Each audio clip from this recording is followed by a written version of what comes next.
Breaking news, we are coming to you here. There was just reports that have been placed out within the last couple of hours that the prime minister of the Houthis has been assassinated by Israel. We are definitely covering this as the time goes on, just to let you guys know. Houthis have actually been a group that has been in solidarity with the Palestinians against the Zionist occupation of Israel, and they have been attacking any type of vessel within the Red Sea that has been going after or tried to supply Israel with any type of supplies, really to stop the genocide, also the Holocaust of Palestinians within the region. As of right now, we actually have news reports that are happening as we speak. So I want to bring this to the stage so that we can actually get some of this more reporting. And we will talk about this on the other side. The Prime Minister Ahmed al-Rahwi, the head of the Islamic terrorist political arm, has reportedly been killed by Israeli airstrikes. Al-Rahwi was killed when a strike from the Israeli Defense Forces hit his apartment in the Yemeni capital of Sana'a. Israel accuses the Houthis of taking a hostile position against the country since the war with Hamas began, aiding the terror group's allies. Multiple associates of the prime minister, who is backed by the government of Iran, were also killed in the strike on the residential area. Israeli officials believe they have also eliminated the Houthi defense minister and chief of staff with a separate strike near Sana'a. The strike was carried out by the Israeli Air Force as 10 Houthi ministers were gathered for a speech from the group's leader, Abdul Malik al-Houthi. Final analysis of which ministers, if any, were successfully killed in the strike is not yet available. A source inside the Houthi Defense Ministry says the strike was intentionally aimed at, quote, civilian targets and the Yemeni people because of their position supporting Gaza. So let's stop right there because this is really important to discuss. So the Houthis and the Yemeni people overwhelmingly support the people in Gaza and are also in solidarity with Palestinians because they see this as a settler colonial project. And what's going on, as we can see right now, is that I am more apt to believe what the Houthis are saying, that the goal of what Israel was really to kill civilians. If they got, one of their leaders or a couple of their leaders, then to them that's just icing on the cake. So they will be able to carry out more of these attacks. Just to let you guys know that who is really on the right side of history? The people trying to stop the Holocaust or the one continuing it? This is something that people really need to ask the question of. And this is a Holocaust of Palestinian people. There's been estimates of over 400,000 Palestinians that have been murdered in Gaza alone. And we're not even counting what happened in the West Bank and places like Jabalia, Rafah, and other parts of the occupied state of Palestine. So this is what we see going on right now. And the Israeli Defense Forces have been carrying out multiple attacks throughout the region and trying to murder anybody that has solidarity with the Palestinians, that tried to defend the Palestinians, namely countries like Iran, that has also been an integral part. You also have other ones that are also in solidarity with Palestinians, like Hezbollah out of Lebanon. So let's continue this, and then we will move on to the article.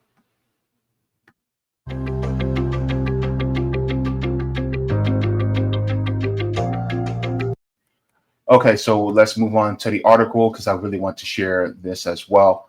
And this actually goes into a little bit more deeper detail as of what's going on within the attack against the Yemeni Houthi prime minister.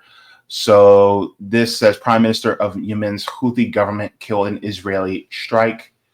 It says the Prime Minister of Yemen's Houthi government and several other ministers were killed in Israeli airstrike in the capital Sana'a. The news agency run by the group said on Saturday, citing a statement by the head of the Houthi Supreme Political Council, Mahdi al-Mashat. A number of others were wounded on Thursday's strike, said it was without providing details.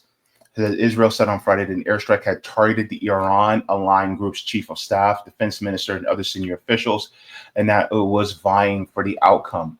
So let me ask people this: if Iran, if Hezbollah in Lebanon, or if the Houthis have done the same thing to Benjamin Netanyahu, Do you think that there would be retaliation? I'm willing to bet there will be nuclear retaliation against anybody who were to do this against Benjamin Netanyahu. And yet, the crime that the Houthis have committed were the attempt to stop a genocide, to stop a Holocaust from happening right there within the region. And that was their crime, from stopping ships from entering into the Red Sea to supply Israel with more resources. That was their crime. And so the Palestinians, which are fighting against the Zionist occupation forces, the international law actually stipulates that occupied people have the right to defend themselves really by any means necessary.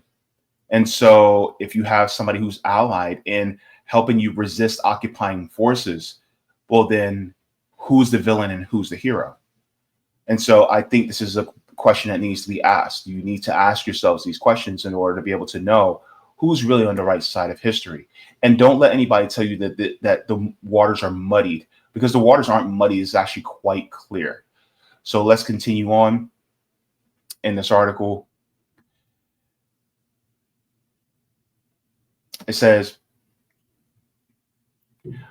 Ahmad Galeb al-Rahwi became prime minister nearly a year ago, but the de facto leader of the government was his deputy, Mohammed Mafta, who was assigned on Saturday to carry out the prime minister's duties as prime minister. Rahwi was seen largely as a figurehead who was not part of the inner circle of the Houthi leadership.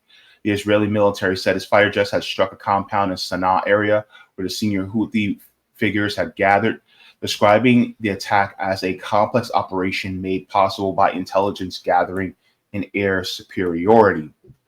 It says on Thursday, Israeli security sources said that the targets have been various locations where a large number of senior Houthi officials have gathered to watch televised speech recorded by leader Abdul Malik al-Houthi. The Iran-aligned Houthis have attacked vessels in the Red Sea, which they have described as acts of solidarity with Palestinians in Gaza. And yes, this is solidarity with Palestinians in Gaza, because they are literally being ethnically cleansed on their land. So, of course, that would make sense. It says they have also fired missiles towards Israel, most of which have been intercepted. Israel has responded with strikes on Houthi-controlled areas of Yemen, including vital Hodeida port.